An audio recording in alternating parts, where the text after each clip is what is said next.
2002년 3월 경기도 하남시의 한 아파트 단지. 평범한 대학생 하지혜는 새벽 수영장에 가기 위해 집을 나섰다. 그녀는 평소와 다름없는 일상 속에서 가족에게 다녀오겠다는 인사를 남기고 현관문을 닫았다. 그러나 그날 이후 그녀는 가족의 곁으로 돌아오지 못했다. 10여일 뒤 하지혜의 시신이 야산에서 발견되었다. 머리에는 총상이 있었고 팔에는 골절이 있었다. 그녀의 죽음은 단순한 강력 범죄가 아니었다. 그 배후에는 상상하기 힘든 집착과 권력, 그리고 사회적 특권이 얽혀 있었다. 이 사건의 시작은 한 재벌가의 망상에서 비롯되었다. 영남재본 회장 류원기의 부인 윤길자는 자신의 사위가 하지혜와 부적절한 관계를 맺고 있다고 의심했다. 사위는 과거에 사귀었던 여성과의 통화를 들키자 변명 삼아 사촌 여동생이 법 관련 질문을 한다고 둘러댔다. 그러나 윤길자는 이를 곧이곧대로 믿지 않았다. 오히려 하지혜가 사위와 불륜을 저지르고 있다고 확신하게 되었다. 이 오해는 곧 집착으로 변했고 윤길자는 하지혜를 두고 내 딸의 가정을 파괴하는 악마라고 생각하게 되었다. 윤길자는 자신의 재력과 인맥을 이용해 하지혜를 2년 가까이 미행하고 감시했다. 피해자 가족은 윤길자의 집요한 스토킹에 시달렸고 결국 접근금지 명령을 신청했다. 그러나 윤길자의 집착은 멈추지 않았다. 그녀는 마침내 극단적인 선택을 하기로 결심했다. 자신이 직접 손을 대는 대신 조카와 사채업자에게 거액의 돈을 건네고 살인을 사주했다. 윤길자는 이들에게 하지혜를 없애달라고 지시했고 이들은 계획적으로 범행을 준비했다. 2002년 3월 15일 새벽 하지혜는 평소처럼 수영장에 가기 위해 집을 나섰다.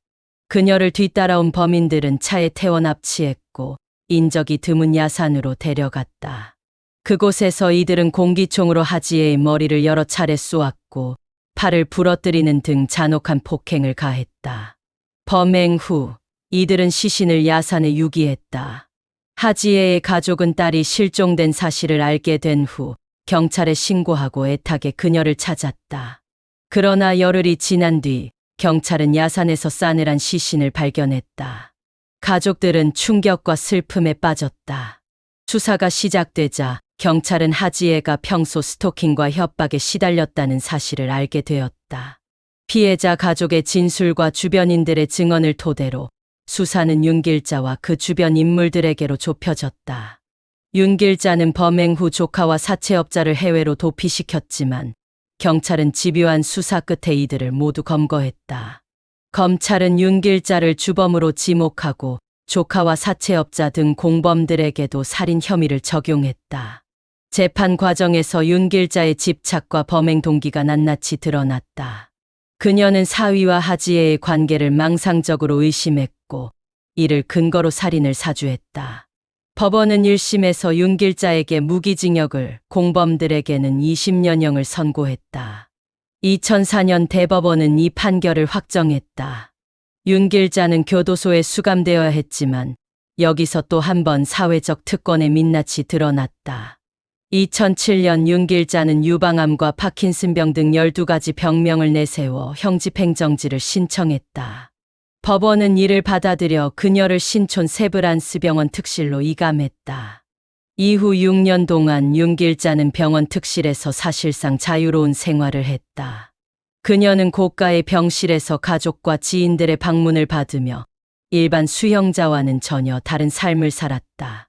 이 과정에서 담당 의사가 허위 진단서를 발급해준 사실이 드러났고 남편 류원기 전 회장과 의사 역시 처벌을 받았다. 윤길자의 형집행정지와 특혜 논란은 사회적 분노를 불러일으켰다. 피해자 가족은 억울함을 호소하며 윤길자의 특혜 중단과 엄정한 처벌을 요구했다. 하지혜의 오빠는 1인 시위와 국민감사 청구 운동을 벌였다. 그러나 윤길자는 모범수로 분류되어 교도소 이감도 받았고 여전히 특권의 그늘 아래 있었다. 하지혜의 가족은 딸을 잃은 슬픔에서 헤어나지 못했다.